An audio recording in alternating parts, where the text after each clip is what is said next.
राज्य है जो कांग्रेस मुक्त राजनीति की ओर बढ़ रहा है।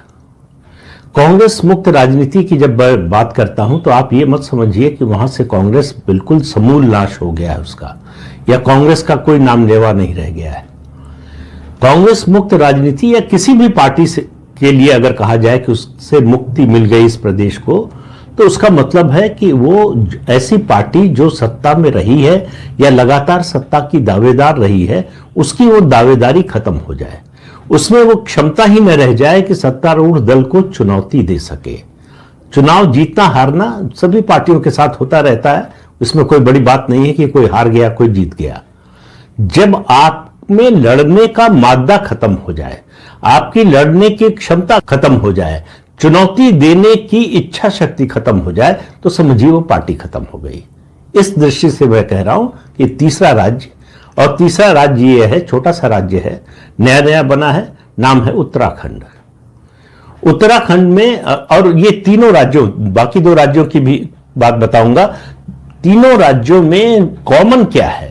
कॉमन ये है कि तीनों राज्यों में भाजपा और कांग्रेस की सीधी लड़ाई है, कोई तीसरी पार्टी नहीं है। तो इससे आप अंदाजा लगा सकते हैं कि ऐसा नहीं है कि उस पार्टी ने वोट काट दिया इनका तो इसलिए जो है ये पार्टी जीत गई। ये सब बहाने वहां नहीं है, सीधी सीधी लड़ाई है भाजपा और कांग्रेस की, तो जीत हार भी सीधी सीधी होती है। तो उत्तराखंड में अभी क्या हुआ है, दो चीजें हुई हैं। उत्तराखंड इस समय देश में, और मैं कहूंगा कि दुनिया में चर्चा का विषय बना हुआ है। आज से उत्तराखंड में common civil code, uniform civil code लागू हो गया। देश का पहला राज्य है, वैसे गोवा में काफी समय से लागू है, लेकिन देश का पहला राज्य है जो प्रधानमंत्री नरेंद्र मोदी के नेतृत्व में केंद्र में सरकार बनने के बाद जिसने यूसीसी लागू किया है। यहां बहुत पहले जो है कमेटी बना दी गई थी, एक्सपर्ट कमेटी, उसकी रिपोर्ट आई, स्टेक होल्डर्स से चर्चा हुई, लंबी चर्चा हुई, बहुत लंबे समय तक हुई, सबकी राय ली गई, उसके बाद ये कानून बनाया गया है। तो देश में समान नागरिक संहिता की शुरुआत उत्तराखंड ने कर दी है। अब ये अलग अलग राज्य इस मॉडल को अपनाएंगे। ये एक मॉडल की तरह पेश किया गया है जिसको दूसरे राज्य अपनाएंगे, खासतौर से जो भाजपा शासित राज्य हैं, और इनमें कुछ एनडीए शासित राज्य भी हो सकते हैं जो इसका अनुकरण करेंगे। लेकिन बात आज यूसीसी की नहीं कर रहे हैं। देखिए, दो चीजें पिछले कुछ सालों में अगर आप देखें तो उत्तराखंड में हुई हैं। सन 2000 में इस राज्य का गठन हुआ था, एक साथ तीन राज्य अटल बिहारी वाजपेयी की सरकार ने बनवाए थे। एक उत्तराखंड था, दूसरा झारखंड और तीसरा छत्तीसगढ़। उत्तराखंड में 25 साल हो गए राज्य को बने हुए। 25 साल से भाजपा को लगातार एक ऐसे नेता की जरूरत थी जो सुदृढ़ नेतृत्व दे सके प्रदेश में। बहुत से नेताओं को आजमाया गया, बल्कि पिछले कार्यकाल में सरकार के तो 3 मुख्यमंत्री बने, और यह बड़ी विचित्र बात रही कि वहां गुटबाजी इतनी ज्यादा रही। त्रिवेंद्र सिंह रावत मुख्यमंत्री बने तो उनकी टांग खींचने के लिए, तो उनको नीचे गिराने के लिए भुवनचंद खंडूरी और निशंक, ये दो लोग लगे रहे। दोनों को पार्टी हाईकमान को साइडलाइन करना पड़ा। त्रिवेंद्र सिंह रावत ने जो उनको समय मिला उसमें स्थिति को सुधारने की बजाय और बिगाड़ा। नतीजा यह हुआ कि उनके बाद एक मुख्यमंत्री बनाना पड़ा तीरथ सिंह रावत को, वो भी नहीं चल पाए, और उसके बाद फिर पुष्कर सिंह धामी को 2022 के विधानसभा चुनाव के कुछ समय पहले मुख्यमंत्री बनाया गया। युवा नेता हैं, उस समय और युवा थे, कई तरह के संदेह थे, क्या इतना अनुभव है, क्या चला पाएंगे, क्या उस तरह का नेतृत्व दे पाएंगे जैसा पार्टी हाईकमान चाहता है या जैसा प्रदेश के लोग अपेक्षा करते हैं। और उनके नेतृत्व में 60 में से 47 सीटें भाजपा जीती 2022 के चुनाव में। दुर्भाग्य की बात रही कि वो अपना चुनाव हार गए, लेकिन बाद में बाई इलेक्शन से जीत कर आए।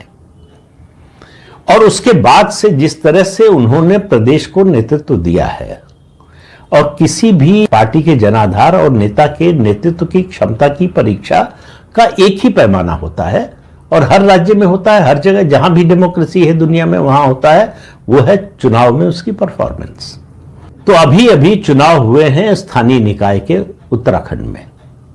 मेयर के 11 पद हैं, मतलब 11 महानगर पालिकाएं हैं, 11 पद है मेयर के।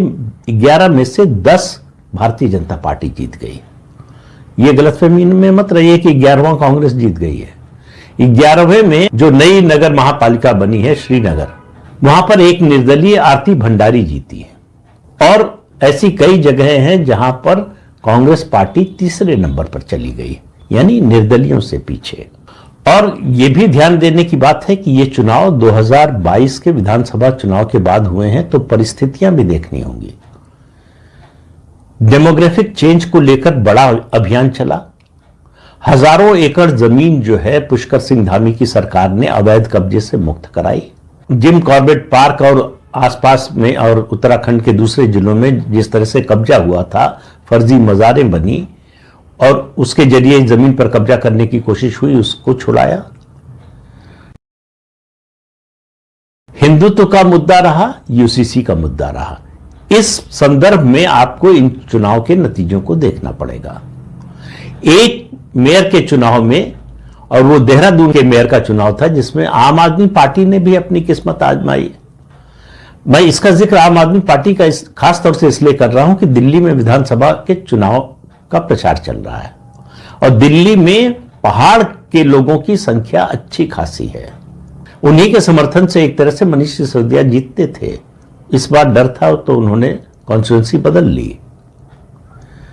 तो इसका असर दिल्ली के चुनाव पर, दिल्ली में जो पहाड़ के लोग रहते हैं उन पर न पड़े, उत्तराखंड के जो लोग रहते हैं वो हो नहीं सकता।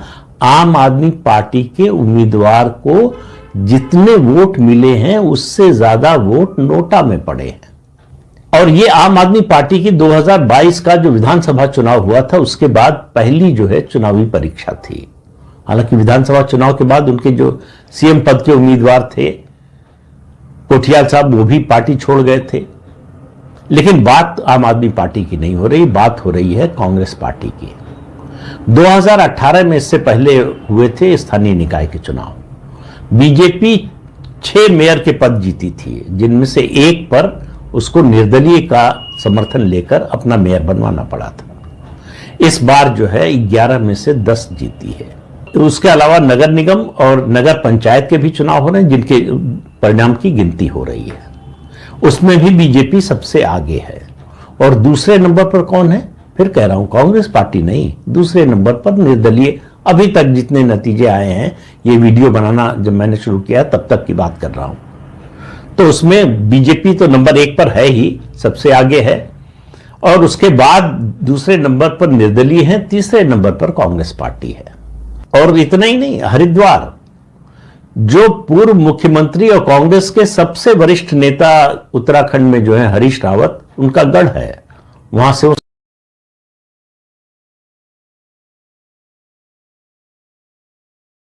सांसद रह चुके हैं।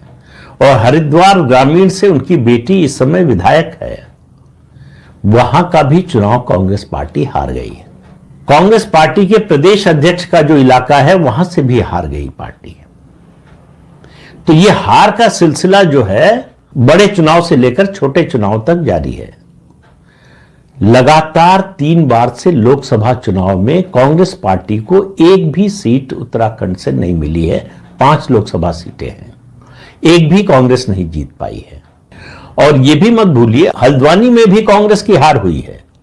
हल्द्वानी जहां मुसलमानों की अच्छी खासी आबादी है, रेलवे की जमीन पर अवैध कब्जा जो मुसलमानों ने कर रखा है उसके खिलाफ वो कब्जे से जमीन निकलने ना पाए, इसके लिए कांग्रेस पार्टी ने सड़क से लेकर सुप्रीम कोर्ट तक संघर्ष किया, सारी ताकत लगा दी। उनको सफलता मिली। सुप्रीम कोर्ट के अजीब अजीब फैसले आते रहते हैं। एक तरफ सुप्रीम कोर्ट कहता है कि सरकारी जमीन पर अवैध कब्जा जो है वो हर हाल में खाली कराया जाना चाहिए, लेकिन वहां पर हल्द्वानी में सुप्रीम कोर्ट का मन बदल गया, दूसरी तरह से हो गया। कहा कि पहले आपके रिहेबिलिटेशन का जो है, इनके पुनर्वास का कार्यक्रम लेकर आइए, तब इसके बारे में बात करेंगे। वहां से भी कांग्रेस पार्टी का उम्मीदवार हार गया है। तो यह मामला केवल जीत हार का नहीं है, यह पार्टी के सफाए का मामला है। और कोई भी पार्टी हो, बड़ी पार्टी हो, कांग्रेस राष्ट्रीय पार्टी है। उत्तराखंड जब उत्तर प्रदेश का हिस्सा था, उसके बाद अलग राज्य बना 2000 में। तब से लेकर जो सिलसिला है उसमें कांग्रेस एक बार सत्ता में रही, एक बार बीजेपी रही। पहली बार 2022 में ऐसा हुआ कि कोई सरकार उत्तराखंड में रिपीट हुई और वो पुष्कर सिंह धामी के नेतृत्व में हुई। तो बीजेपी की वो तलाश राज्य स्तर के सुदृढ़ नेतृत्व वाले नेता की पूरी हो गई है और उसका नतीजा जो है चुनाव नतीजों में दिखाई दे रहा है। तो ये तो बात हुई उत्तराखंड की, लेकिन मैंने जिक्र किया था कि ये तीसरा राज्य बनने जा रहा है। दो राज्य कौन है आपने अनुमान लगा लिया होगा अब तक शायद। पहला राज्य है गुजरात, जिसकी बात की मैंने। गुजरात में इतने लंबे समय से जो है बीजेपी सत्ता में है, कांग्रेस उसको किसी भी हालत में हरा नहीं पाई, हटा नहीं पाई सत्ता से। बात बहुत ज्यादा होती है, चुनाव की बात होती है तो एंटी इनकम्बेंसी की होती है। इससे ज्यादा लंबे समय की एंटी इनकम्बेंसी क्या हो सकती है? केवल बीजेपी अकेले जब आई 95 में, तब से अगर शुरू करें तब भी 30 साल हो गए, और जनता दल और भाजपा की जो साझा सरकार थी उससे जोड़े तो 35 साल हो गए। 35 साल में कांग्रेस पार्टी ऊपर जाने की बजाय केवल एक 2017 का चुनाव अपवाद है जिसमें उसकी सीटों की संख्या बढ़ गई थी, वरना लगातार नीचे जा रही है। और 2022 के विधानसभा चुनाव के बाद तो जैसे भगदड़ मची हुई है कांग्रेस पार्टी में। ऐसा लगता है जिस तरह से नेताओं ने और कार्यकर्ताओं ने और जिला और ब्लॉक लेवल के नेताओं ने पार्टी छोड़ी है, वो खबरें आप पढ़ें तो ऐसा लगता है कि जैसे कांग्रेस पार्टी ने घोषणा कर दी है कि गुजरात में उसकी इकाई बंद हो रही हो। कोई कंपनी बंद होने की खबर आ जाए तो जिस तरह से एम्प्लॉय भागते हैं कि उससे कम पे नौकरी मिल जाए, कम वेतन पर कहीं भी किसी भी तरह की मिल जाए, कुछ अपना काम शुरू कर लें और वहां से छोड़कर भागते हैं, उस तरह की भगदड़ गुजरात में कांग्रेस में बनी हुई है। तो गुजरात में कांग्रेस के फिर से खड़े होने की संभावना भी खत्म हो गई है। और तीसरा राज्य है मध्य प्रदेश। मध्य प्रदेश में इतने लंबे समय की एंटी इनकम्बेंसी, 2003 से बीजेपी की सरकार है, बीच में 1.5 साल जो है कमलनाथ मुख्यमंत्री रहे, उसके अलावा लगातार बीजेपी की सरकार है। तो वहां तो एंटी इनकम्बेंसी चरम पर होनी चाहिए थी। और 2024 का लोकसभा चुनाव ऐसा था जिसमें भारतीय जनता पार्टी की स्थिति उतनी अच्छी नहीं थी और अपेक्षा के अनुरूप तो बिल्कुल नहीं थी। इसके बावजूद मध्य प्रदेश में 29 लोकसभा सीटें हैं, 29 की 29 लोकसभा सीटें बीजेपी जीत गई। और इसका संकेत तो पहले ही मिल गया था जब उससे पहले विधानसभा का चुनाव हुआ था। विधानसभा चुनाव में कांग्रेस का सुपड़ा साफ हो गया। तो गुजरात, मध्य प्रदेश और अब तीसरा राज्य बना हो उत्तराखंड, जहां से कांग्रेस का सफाया हो रहा है। और इसका महत्व इसलिए है, फिर कह रहा हूं कि चुनाव हारना जीतना, कोई भी पार्टी कभी जीत जाती है कभी हार जाती है, लेकिन चुनाव में सफाया हो जाना पार्टी का और लगातार वो सिलसिला चलता रहना, ये ज्यादा चिंता की बात है। खास तौर से ऐसी स्थिति में जब कोई तीसरी पार्टी हो ही नहीं। तो भाजपा और कांग्रेस जब सीधे आमने सामने हो तो क्या होगा, इसकी एक झलक इन 3 राज्यों से मिलती है और आने वाले समय में आपको देश के दूसरे राज्यों में भी देखने को मिलेगी। तो उत्तराखंड ने यह साबित किया है कि गुजरात और मध्य प्रदेश से जो ट्रेंड शुरू हुआ था वो कंटिन्यू कर रहा है, उसमें ब्रेक नहीं लग रहा है। अलग अलग राज्यों में उस लक्ष्य को पाने में बीजेपी को अलग अलग समय लगेगा और लग भी रहा है, लेकिन यह सिलसिला कहीं रुक नहीं रहा, थम नहीं रहा, यह सिलसिला जारी है। और यही कारण है कि ये जो इंडी अलायंस के पार्टनर हैं उनको समझ में आ रहा है कि कांग्रेस के दिन जाने वाले हैं, इसलिए लगातार कांग्रेस पर हावी हैं। कांग्रेस का नेतृत्व स्वीकार करने को तैयार नहीं है, राहुल गांधी का नेतृत्व स्वीकार करने को तैयार नहीं है, क्योंकि उनको मालूम है कि अब कांग्रेस की ये जो मोहब्बत की दुकान राहुल गांधी ने खोली थी, हालांकि आजकल उसका नाम नहीं लेते हैं, वो मोहब्बत की दुकान कब बंद हो गई, कब ताला लग गया, किसी को पता ही नहीं चला। जो दुकानदार था वही अपनी दुकान का अब नाम नहीं लेता। तो मोहब्बत की दुकान तो बंद हो चुकी है, लेकिन कांग्रेस के सहयोगी दल ये समझ रहे हैं कि उस दुकान में अब कुछ बचा नहीं है, कांग्रेस के पास कुछ देने के लिए नहीं है उनको। कांग्रेस इस समय याचक की मुद्रा में है क्षेत्रीय दलों के सामने कि क्षेत्रीय दल उसको अपने राज्यों में जहां वो मजबूत है वहां जगह दे, और कांग्रेस जहां मजबूत है वो उसकी लड़ाई सीधी बीजेपी से है और वो लगातार हार रही है। आप देखते रहिए 2028 में कर्नाटक विधानसभा का चुनाव होगा, अब वहां भी राजनीति पूरी तरह से बाइपोलर हो गई है। बीच में जरूर लंबा समय रहा जब जो है वो 3 पार्टियां थी, ट्रायंगुलर कंटेस्ट होता था। जेडीएस लगभग समाप्ति पर है और जो बची खुची है भी वो भी भाजपा के साथ है। तो इसलिए सीधी लड़ाई कर्नाटक में अगले विधानसभा चुनाव में भाजपा और कांग्रेस की होने वाली है। वही स्थिति होने वाली है हिमाचल प्रदेश में। कुछ हजार वोटों से इस बार सत्ता से दूर रह गई थी बीजेपी से, और वही स्थिति दूसरे कई राज्यों में बनने वाली है। तो कांग्रेस के लिए जहां बीजेपी से मुकाबला है वहां अब कोई संभावना नहीं नजर आती। क्षेत्रीय दल जहां मजबूत है वहां कांग्रेस को जगह देने के लिए तैयार नहीं है।